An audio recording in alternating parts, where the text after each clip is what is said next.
my AWOL yesterday. There was a bit of an emergency, but I'm back. So, okay. So anyway, we're continuing the book of Ezra, and we were talking about the takanos of Ezra, the fact that he started the Anshe Knesset Hagdola, and the teachings of the Anshe Knesset Hagdola. Remember, Pirkei Avos tells us that they taught three basic principles: to be deliberate in your judgment, to take time, to try to make as many students of Torah as you can.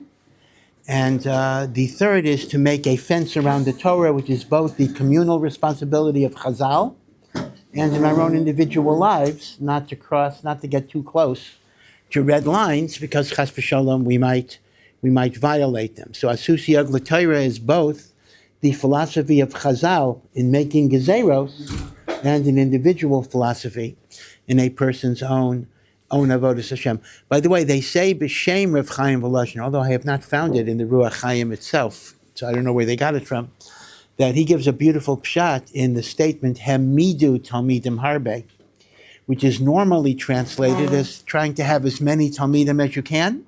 Right, that's the simple translation. But according to this vort, he translates it this way: Hemidu Talmidim, make your Talmidim stand up. Stand them up in a great way, meaning give them independence, give them the koach that they don't have to have an umbilical cord to their teacher at all times. Now, this is a bit of a complicated thought, a bit of a controversial thought. And Rav Yaakov, I remember hearing from Yaakov Kamenetsky many, many years ago that he complained of what he called the Hasidification of the Litvische Yeshiva community. What does that mean? You know, again, I'm generalizing, obviously, but Hasidim kind of have a Messiah that you got to turn to the Rebbe for every little thing. You don't make your own decisions. Now, he said that had not been the practice in the yeshiva world of Europe. If you go back to the great yeshivos, Mir, Slobodka, Kamenetz, etc., there was an idea that you train a person to be able to be independent, that he absorbs the Torah and the Hashkafa, and then is able to make his own life decisions without having to go to the Rebbe for every little thing. Now, Rav Yaakov pointed out, this was already more than 50 years ago, so Kal v'chomer today, that in recent decades, there's been a tendency, and I would say maybe more so in Eretz Yisrael than even in Chutz La'aretz, where once again, you go to the Rebbe, you go to the Gadol, you go to the Rosh Yeshiva for every little thing, and you don't develop independence of judgment. So Rav Yaakov called that the Hasidification of the Litvische Torah world. And indeed, the idea of independence is built into this thought of Rav Chaim Volozhiner. Hemidu, give your Talmidim the ability to stand up, that they should be able to make judgments based on the Das Torah, based on the Hashkafa that they absorbed. If a person, let's say, leaves yeshiva at some point in their lives, and they're not capable of independently evaluating a situation, there was something a bit defective in their chinuch. See, that's an interesting point. So, Memela, they say, V'hemidu Talmidim Harbi. Now, the emes is, as I say, Rav Chaim Volozhiner's Perush on Pirkei Avos is called Ruach Chaim. We're actually learning it Thursday with the Beis Medrash. And I did not see the word there, so I don't know where this word even comes from. So, as a result, I can't even tell you it's 100% true. But I've read in secondary sources this thought from Rav Chaim Volozhiner on V'hemidu Talmidim Harbe. Give your Talmidim the capacity to stand up as independent people. The truth of the matter is, you actually see this in Rav Chaim Volozhiner's own life in ways that he would never say. He would absolutely never say this, but the historical evidence is fairly strong. We know that the Vilna Gaon was not a person who was overly involved in communal affairs. That was not his thing. I mean, I hope you all understand this. The Vilna Gaon was not the Rav of Vilna. He was not the head of the Beis Din of Vilna. He was nothing in the sense that he had no position whatsoever. The Vilna Gaon was a person who sat and learned day after day, year after year, decade after decade. And he had Talmidim, but he never had a yeshiva. The Vilna Gaon did not have 500 Talmidim. He had at any given time, and they changed over the years, he might have had 20, 30, 40 people who would come in for different types of shiurim. So one Talmud learned Seder Tyrus with the Vilna Gaon, another Talmud learned Mishlei with the Vilna Gaon. And they didn't even learn the same things. Different Talmidim had different limudim.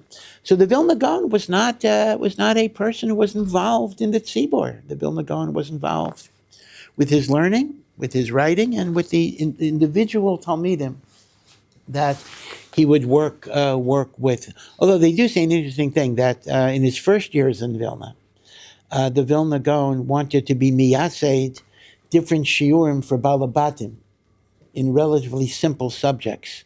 Ein Yaakov, which is Agadata, Chaye Yodam, which is like a kitzur, that was the Litvisha kitzur Shulchan Aruch. It's basic halacha. By the way, the Chaye Yodam was the Vilna Gaon's mechutin. Their children married each other. So maybe there's a conflict of interest there, but the Vilna Gaon started Chaye Yodam Chaburas. And these were for balabatim who were working. These were not for Talmidei Chachamim.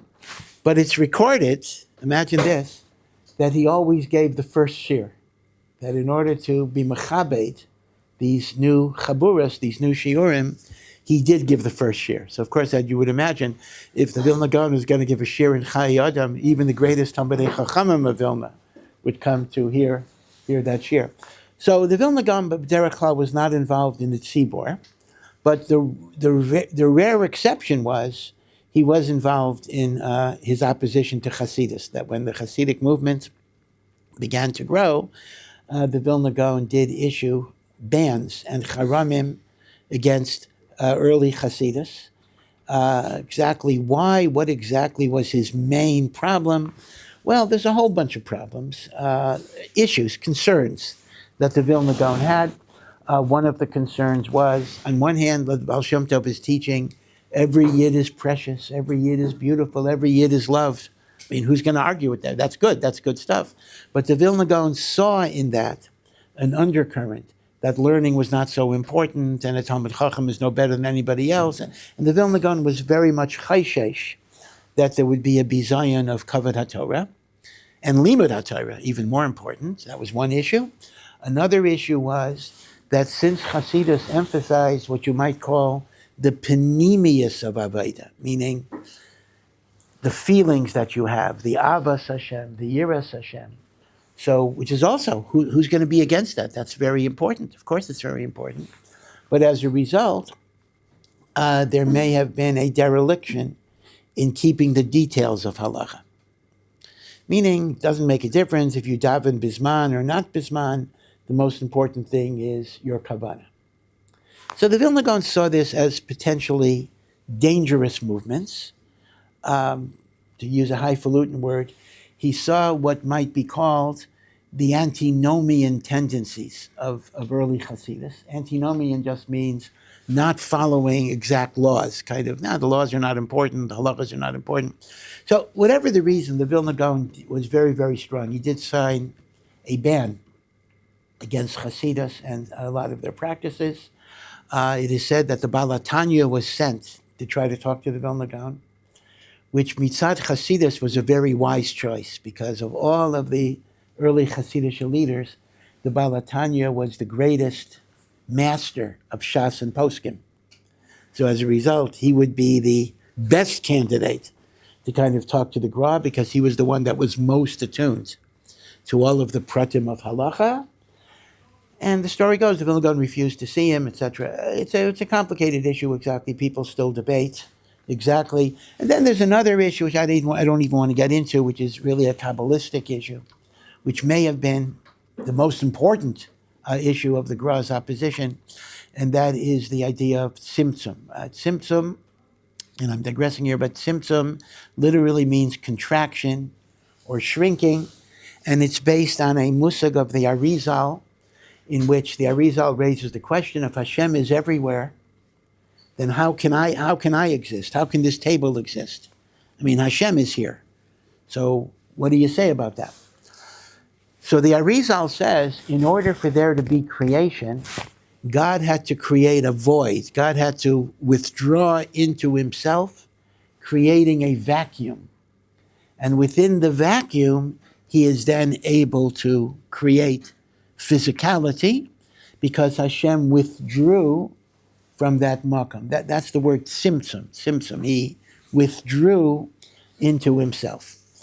So famously, early Hasidus, and this is specifically the Balatanya, said that's not shaykh. Simsum kipshuto cannot be true. The Zohar says there is no place which is empty of God. God is everywhere. And if we describe Simsum, that is simply a mashal. It is not a mitzias. It is not an actual vacating of space. It is not possible for there to be a vacating of space. The Gra, on the other hand, and again, this itself will be a machlokas later, is associated with a shita that says Simsum is kipshutai. Now, you might say, okay, does this really make a big difference? Well, the Gra held, according to this, that it did make a very big difference, because if you posit God is in everything, then the Gra was chayshesh, you come to a form of what is called pantheism, in which everything is God. The rock is God, I'm God, the cup is God, the tree is God, the bathroom is God, etc. Unless you posit Simsum, a certain concept of withdrawal. So the Gra felt that this was, number one, a possible netiya to avodah zarah, and number two, it could even legitimate chait, because if you truly make the idea that God is in everything, then God is in the aveira as well as the mitzvah.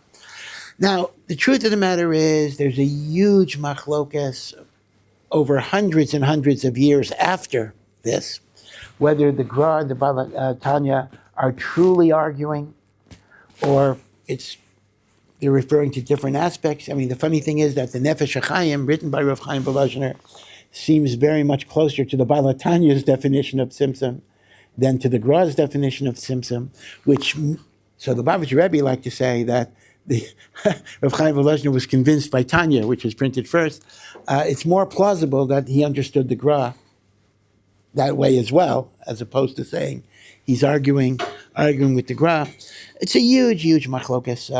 There's a very fine 2-volume book, which is an annotated translation of Nefesh HaChaim with a lot of notes and a lot of appendixes by Avinoam Frankel. I think it's called Nefesh HaTzimtzum, but it's Nefesh HaChaim.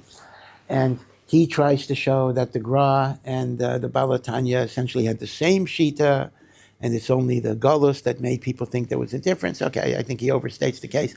I don't want to go into that, but some say that the issue of Simsum, even though it sounds very arcane and very mystical and very theoretical, for the Gra was a big fighting issue of major machlokas, in which he thought a lot of those aspects were kefira.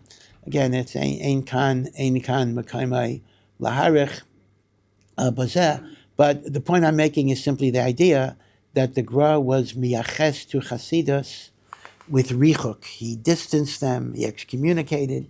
He was very, very, very strong. Now, Rav Chaim Volozhiner started the world-famous yeshiva of Volozhin with the bracha of the Gra. The Gra himself gave him a bracha. Initially, the Gra did not give him a bracha, and for whatever the reason, but eventually he gave him a bracha, and Volozhin, which became like, Volozhin is called the mother of yeshivos. Rav Chaim Volozhiner is called the father of yeshivos. Volozhin is called the mother of yeshivos. And Volozhin famously did close down in the 1890s by the Russian government, and that's a whole other interesting story. But Volozhin spawned all of the yeshivas, Mir and Kamenetz and Slobodka, all the great European yeshivas, at least the Litvish yeshivas.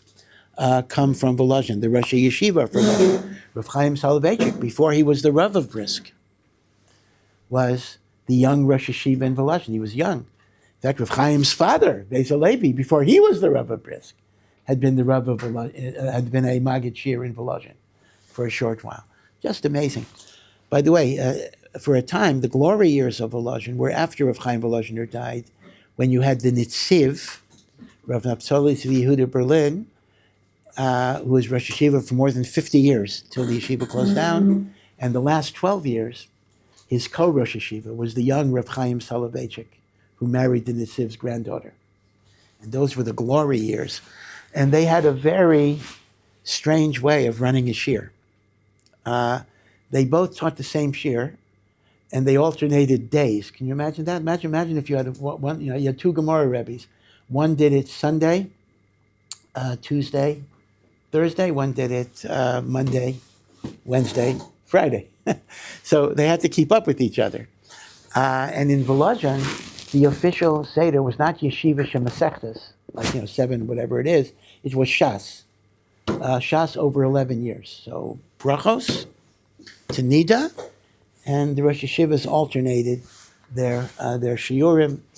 And they had very, very different Drachim. Some people only went to the Nitziv Shiur and not Rav Chaim Shiur. Some only went to Rav Chaim Shiur and not the Nitziv Shiur. And a lot of people didn't go to any shiur. They preferred to learn by themselves. So I personally find this as a very great comfort. Sometimes, you give a shiur and people don't come. So, no. Imagine you had a yeshiva where the Nitziv and Rav Chaim were Magidei shiur, and a lot of the guys said, it wasn't not kedai. We get more by learning by ourselves. Okay, so you see that no matter what, the Magid shiur not going to be good enough.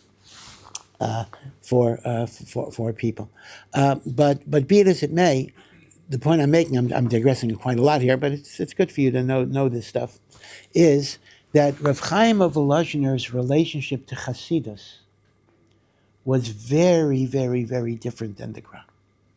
Number one, there were many Hasidic students in the Volozhiner yeshiva.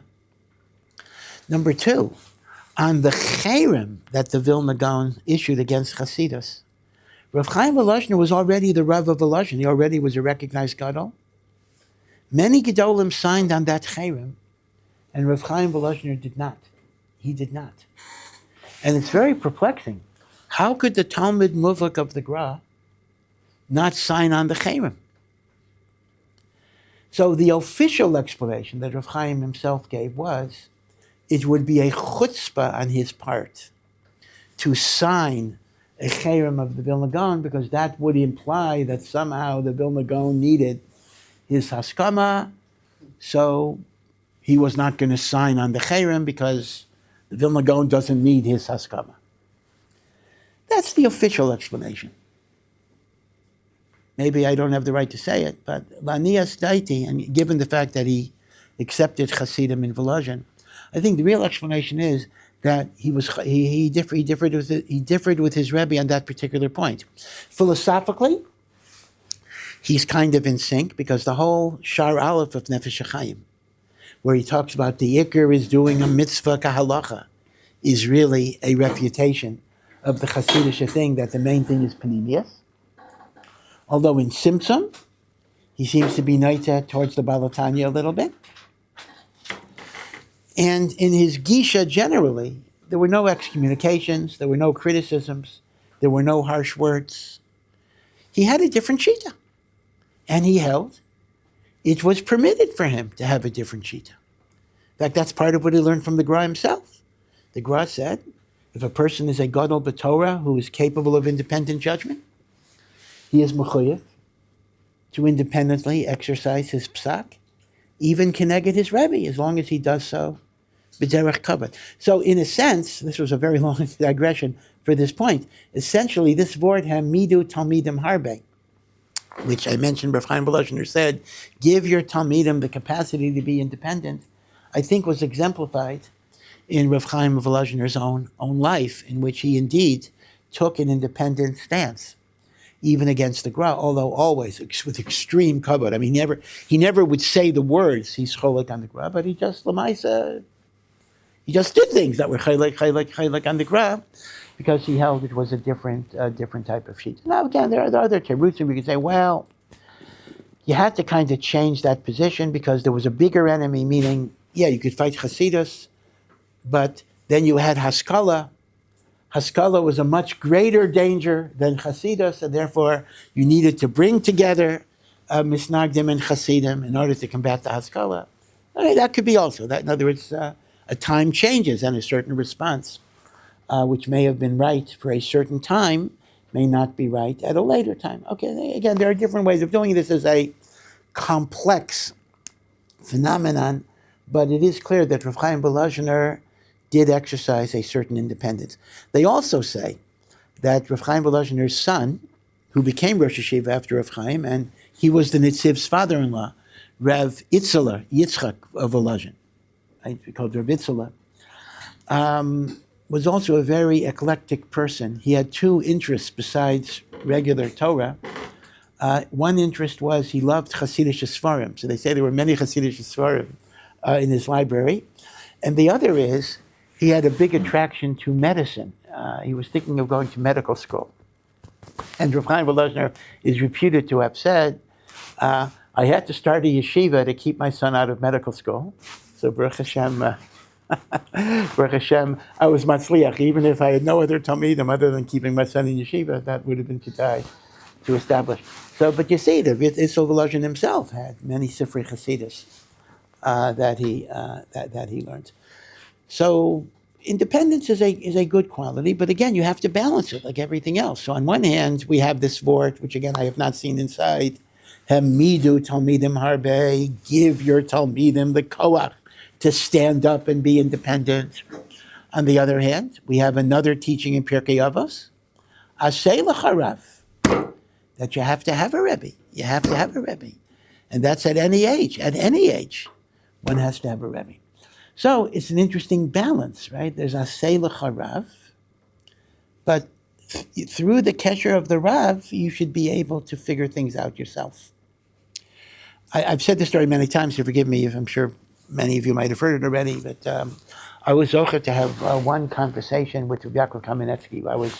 I'm a Talmud of Ner Yisrael, so my Rosh Yeshiva was Rav Yaakov Yitzchak Ruderman, Zechrono Livracha, who was Rav Yaakov's cousin. They were cousins. They were lifelong cousins. Rav Yaakov was a little older, and Rav Yaakov says he remembers Rav Ruderman's bris.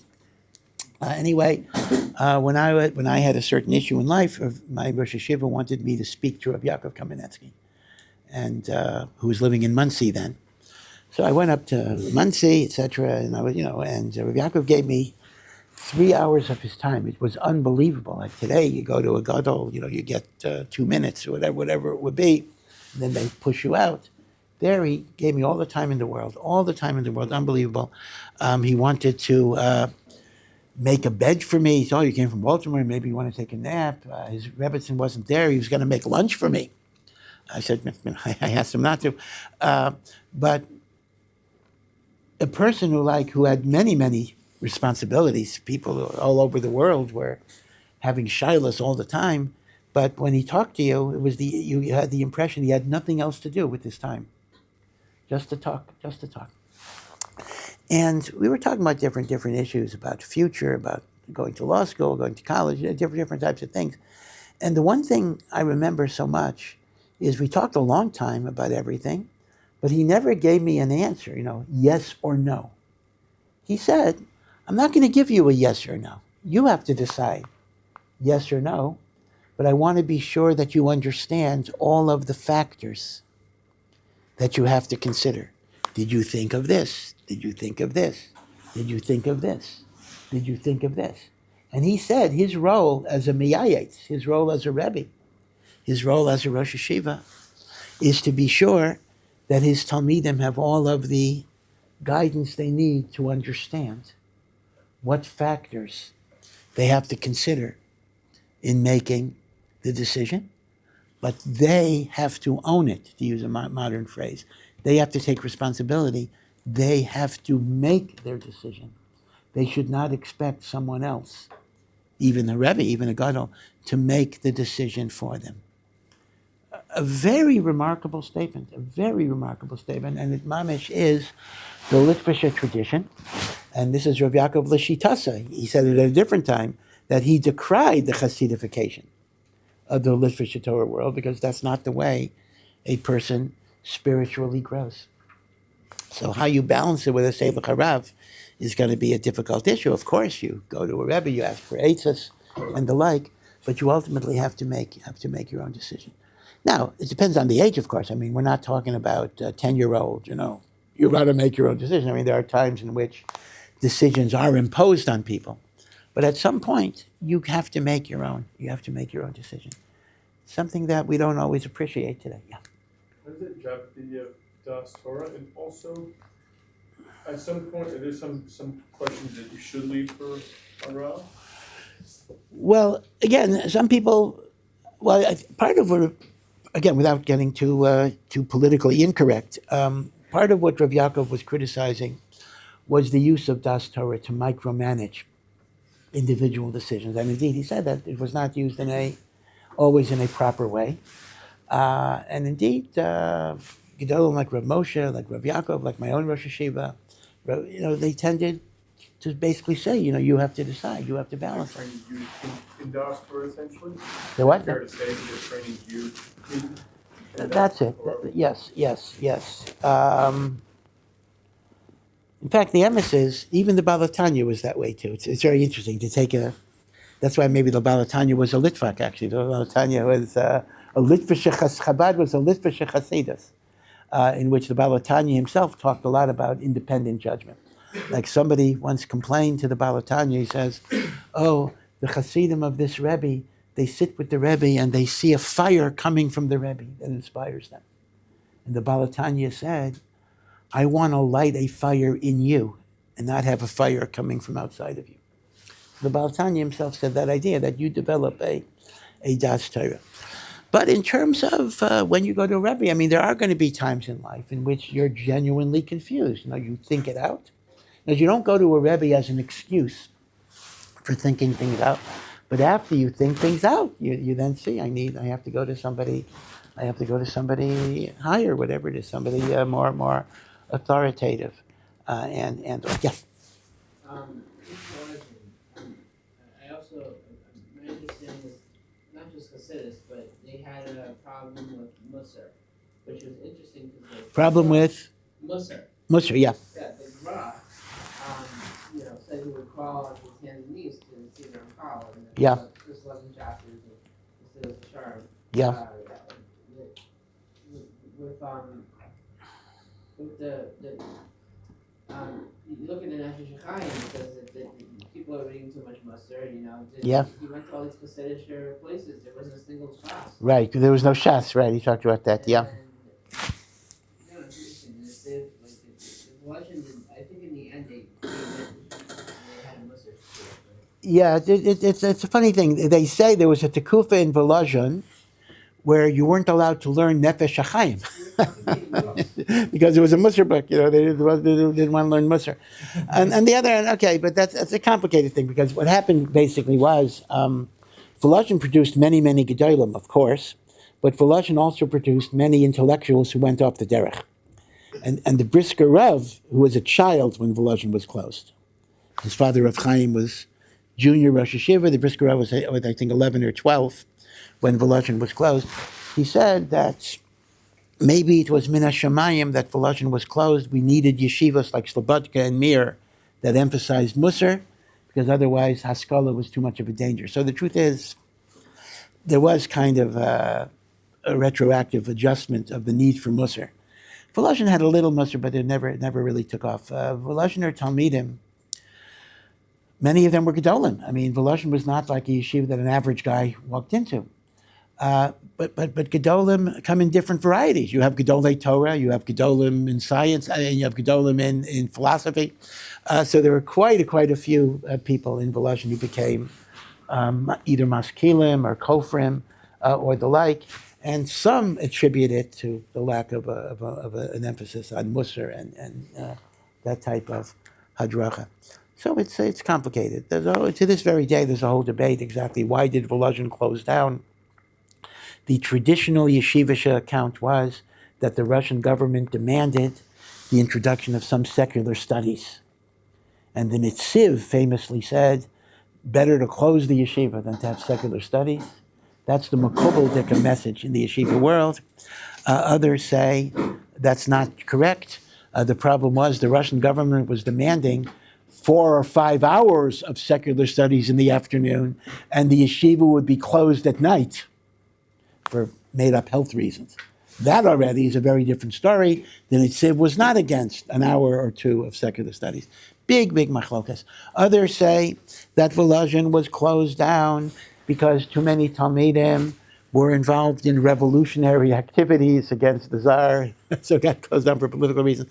It's a huge question. The controversy of why Volozhin closed down is still very, very widely debated, widely discussed. People are going into the Russian archives from 1893 to try to figure it out. Okay, but again, as I say, my very long digression, I apologize for really going off topic tremendously, is this notion of Hamidu Talmidim Harbe, the notion of independence, which some say is a teaching of Rav Chaim Volozhiner in the Anshe Knesset Agdola statement of Hamidu Talmidim Harbe. So the very end of the book of Ezra is a short book, Perek Ches Tes Yud, deals with a particular crisis that Ezra faced when he came back. And it was a crisis which unfortunately is a lot worse today than it was then, but it was a crisis that he faced, and that is intermarriage. That a number of Jews had married non-Jewish women, and for some reason it only went in that direction. It's very interesting that the only intermarriage that is really being described is Jewish men taking non-Jewish wives and having children even. It does not describe the phenomenon of Jewish women being taken by non-Jewish men. So I'm not sure why the problem only moved in that particular direction, but that is the only direction that is emphasized and condemned. Now, let me point out an interesting thing, just to clarify a little bit of revisionist history. We know that Judaism is based on matrilineal descent, right? This is a fundamental idea that if your mother is Jewish, you are Jewish. You're not half Jewish, you are fully Jewish. And if your mother is not Jewish, even if your father is Jewish, you are not half Jewish. No such thing as a half Jew. You are 100% not Jewish. This is called matrilineal descent, that your Jewish status is defined by your mother, although your tribal status is defined by your father. Right? That's elementary, right? What shevet you are, if you're a Kohen or a Levi, that is defined legamri by your father, but whether you're a Jew is defined by your mother. Now that means by definition that somebody who has a non-Jewish father does not have a tribe, which is interesting. Where would he live? Well, of course, every ger has the same problem, but this is not even a ger. He's a born Jew, but nevertheless, he does not have a tribal affiliation because his father is not Jewish. Now, if you recall, I probably don't recall, but you may know this anyway, if you come from a background, the Reform movement, maybe 40 years ago, decided that we don't have to follow matrilineal descent anymore, but if either parent is Jewish, the child is Jewish. And that's in addition to spurious conversions, meaning they undermined the structure in two different ways, two independent ways. One is, they said if one parent is Jewish, you don't need a conversion. And the other is, they do conversions that are totally puzzle. But these are two independent deviations. But be it as it may, the Reform historical argument is, they do acknowledge matrilineal descent was the halacha, but they say it was invented by Ezra, and it's not directly in the Torah. Because we do see that Ezra will require, we'll get into the story in a bit more detail, that all of the men who married Jewish women and had children, the women and their children have to be expelled from the home because the children are not Jewish. Ezra clearly is invoking matrilineal descent. You can't, even the Reform movement does not deny that's what Ezra is doing. But their chiddush, quotation marks, is that Ezra made it up. Now, suffice it to say, we absolutely do not accept that Ezra, and therefore they said, since Ezra made it up, we could change it. First of all, even if Ezra did make it up, what gives you the right to change it? Okay, putting that aside, but we believe the Amunah Shalema that Ezra did not make up anything here. Ezra is simply carrying out the halacha that Jewish identity is based on the mother. Now, where do we see that in the Torah? Where do we see matrilineal descent is kaveh? Because logically, Again, logically, based on everything else, I would have thought the father. Just like the father is Koveya, what tribe you belong to. So the answer is, the Gemara in Kedushin says, it is based on a drasha. When the Torah says, you shall not marry in the 7 nations of Canaan, so it does describe both things. Do not give your daughter to their son, and do not give your son, do not give your daughter to their son, do not let your son marry their daughter. But both ways. So it does mention both directions. But then it says, why is that so? Ki yasir es bincha miacharai. He will cause your son to turn away from God. Now that's a very difficult pasuk. Why is it he will cause? I mean, if your son means your son marries a non-Jewish woman, it should have said she will cause him to turn to idols. So Chazal have the following drasha. It's a bit of a complicated drasha. When it says your son, it doesn't mean your son, it means your grandson. And it says, if you give your daughter to the non-Jewish guy, that non-Jewish guy will cause your grandson to become an idol worshiper. That's step one. Ki yasir, your daughter marries the non-Jewish guy, your grandson will be led astray. So then the question is, so why does the Torah only give you that scenario? Why does it give you the scenario that the non-Jewish man who marries your daughter will lead your grandson astray? It could have also have said, ki sasir, that the non-Jewish woman who marries your son will lead your grandson astray. Answer, if the non-Jewish woman marries your son, it's not your grandson because he's a goy. Meaning it's bincha only when the father is not Jewish. It's not bincha if the mother is not Jewish. You see the drasha. Since it says ki yasir, the man will cause your grandson to be astray. And it doesn't say the woman will cause the grandson to be astray. The answer is, it's not your grandson from the woman. He's a non-Jew. So that is the drasha.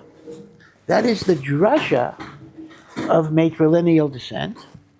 But the implementation of that drasha is what Ezra is doing right now. Okay? We'll continue with this. I also want to talk about the general issue of intermarriage. In a way, it's almost something I don't want to talk about because you would be very, very, very surprised that living with non-Jewish people, there are times that it's a doraisa prohibition, for sure. But there are times when, strangely enough, it is only a rabbinic prohibition, which is important as well, but it's lav dafka nichlal in the Yisr D'Oraisa. So when we analyze the Ezra story, and we'll analyze it, we'll talk both about matrilineal descent, a little bit more, and about the etzem musag of the prohibitions of intermarriage. Okay, I think we have a guest speaker. Rabbi Alter is speaking in the Beis Medrash at 12:40. So you have a little bit of time. Okay, be well.